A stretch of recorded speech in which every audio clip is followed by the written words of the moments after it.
Thank you, Jackie. I think we've just heard underlines why we and JRI are here. The last few years, we've funded Faith and Community Dundee to work with Dundee Fighting for Fairness and have been impressed and inspired by the progress that they've made.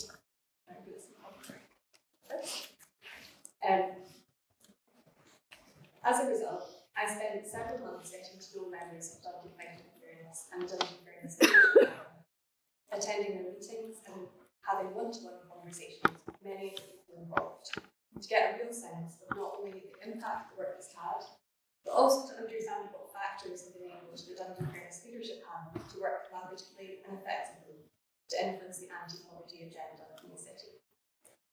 The aim of our work was to underline what a meaningful and successful approach to participation looks like, and share our learnings from the work with other local authorities, public and third sector organisations, to hopefully give some insight and inspiration for how shifting power in this way can happen elsewhere.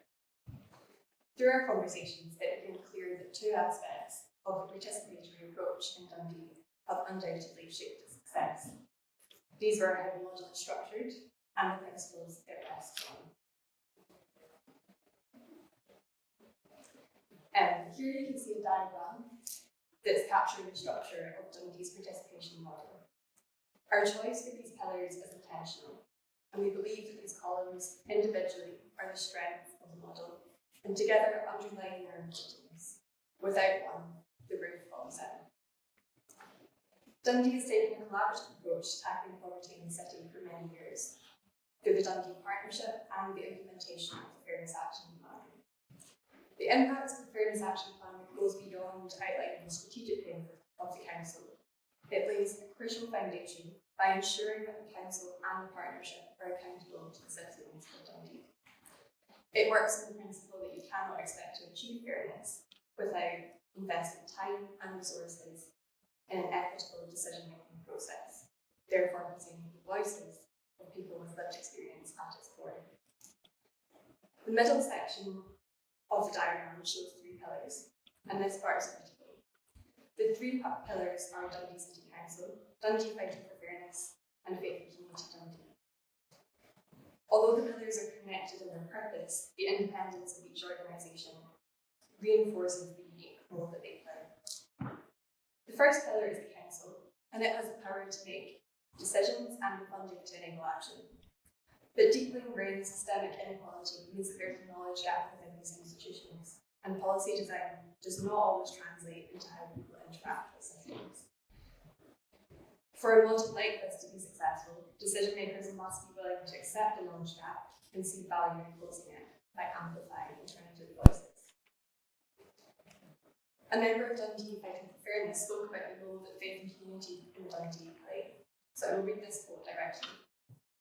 People like Faith and Community Dundee, a group like that in the city who are proactively focused on not necessarily what we talk about or what we discuss, but making sure it can happen.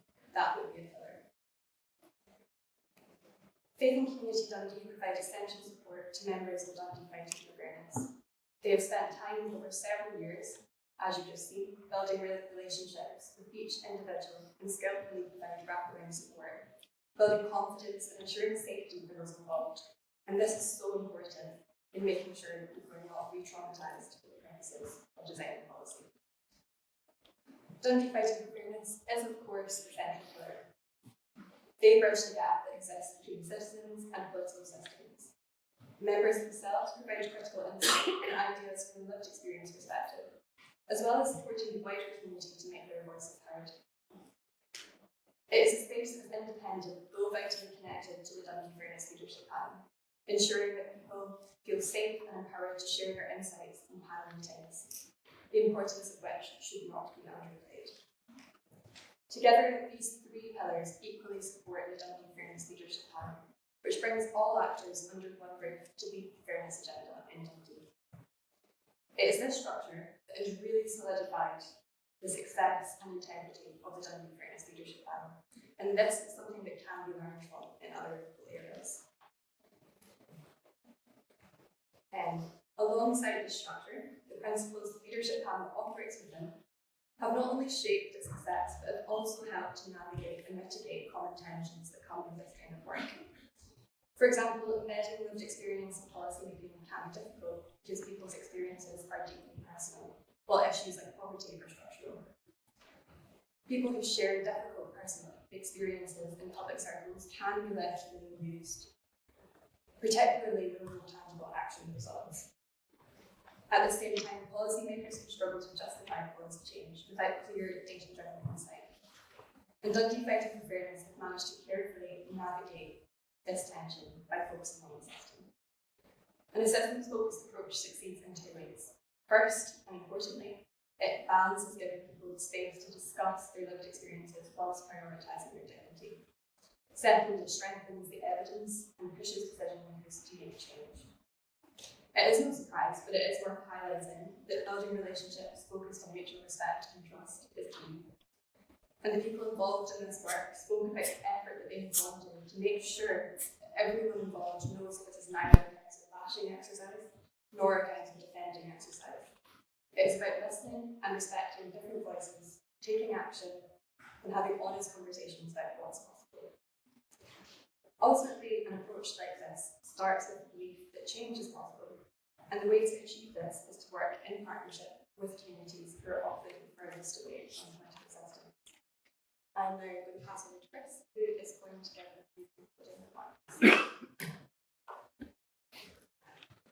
Thanks, Annie. And I don't have somebody like Jackie to look after me, so I left my notes on the floor at home. So I'm staring at my phone in tiny text, which I can barely read, so you'll have to excuse me if I meander a wee bit. So just to sum up, as Annie said, we were really interested in what was happening here in Dundee because we could see the impact it was having, both on the decision making within the city, but also within the individuals within Dundee Fighting for Fairness in particular. But let's be clear, we have not tried to write down the model of what's happened in Dundee so that it can be copied word for word across the country. The country is different, communities are different, how councils operate are different. So this is why, and I think Annie said it really clearly, why that structure and these principles are the thing that we really want people to take away. It's not that you must copy exactly what's happening here in the city, it's unique to the city quite rightly. But we do think it's a model which is worth looking at. And I think there are a few things that I would ask people to try and take away from this, particularly if you are coming here from a local authority, is councils play an absolutely crucial role in this. It's crucial for everybody in this situation, but particularly for councils, to know their relative power and to be humble with it. I used to work for the Scottish Government. I know what it's like to work in an organisation that's not humble. Apologies to them, civil servants. Some of my best friends are civil servants. But it really is crucial. You know, saying things like, we're all Team Scotland, it's just not true. We're not equal partners around the table. That's fine. You know, politicians have been elected into government are accountable to people and they get pelters which we can deal with. And that's fine. It's the same for councils. Councils have gone and chapped 1,000 doors and got themselves elected. That's fine. It's their responsibility. But they also need to know that they hold that power and that they don't have an equal power relationship with people around the table. So it's so important for councils to know their power, to be humble, and to know when they make mistakes, and to change through listening. And secondly, I often hear, and like this is a fair criticism of organisations like JRF as well, that we have to make sure we're kind of not re-traumatising people or the policy process is not extractive. That's an extremely low bar. We can all go over that. And that's partly why I wanted to do some of this work, is that frankly, with experience, it occasionally become a bit of a kind of catchphrase that people would use. Like, you will notice, if you read the report that Annie wrote on Dundee, there are no quotes from people saying how difficult their lives are. There are quotes from saying, I want to see change in my community. I've been listened to, and people are taking action. what Tammy was saying. I'm talking all the time. People are listening to that. And that's why it's important. People feel consultation fatigue, as it were, when they talk and they talk and they talk and naff all around. That's not their fault. That's not because they're saying the wrong things, because people aren't listening.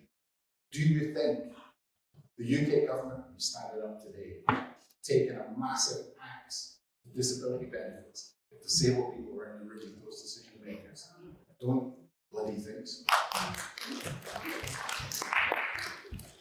So we need to move away from these paternalistic relationships of people just talking and then people listening. We are a compassionate society. Our public servants are trying to do the right thing. But we have to not just listen sympathetically, we have to make change. And I think the other thing is the impact on the individuals involved. I think we heard from both Tammy and Diane, confidence and action.